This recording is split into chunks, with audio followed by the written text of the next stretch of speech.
और हमारे यहाँ जो राष्ट्र है वो कल्पना एकदम भिन्न है, उनकी नेशन की कल्पना एकदम भिन्न है। तो हमारे राष्ट्र को क्या कहना उनके समझ में नहीं आया, तो उसके जैसा क्या है नेशन, तो नेशन बना दिया, तो नेशनलिज्म हो गया। अब हम अपने शब्दों को तो नहीं जानते, उनके शब्दों को जानते हैं, तो उन्होंने राष्ट्र को नेशन बना दिया, हम नेशन कहते हैं और नेशनलिज्म कहते हैं। भाई हमारे यहां राष्ट्र ये बात का विषय है ही नहीं, अपना राष्ट्र है, प्राचीन काल से है, चल रहा है।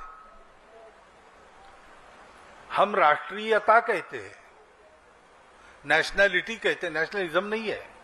नेशनहुड कह सकते हैं, राष्ट्रत्व हो सकता है।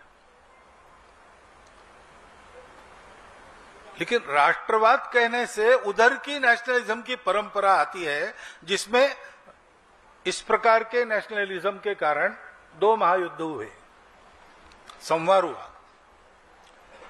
राष्ट्र का अहंकार यही कारण बना, इसलिए वहां डरते भी है लोग नेशनलिज्म शब्द से। लेकिन हमारे यहां ऐसा हुआ नहीं,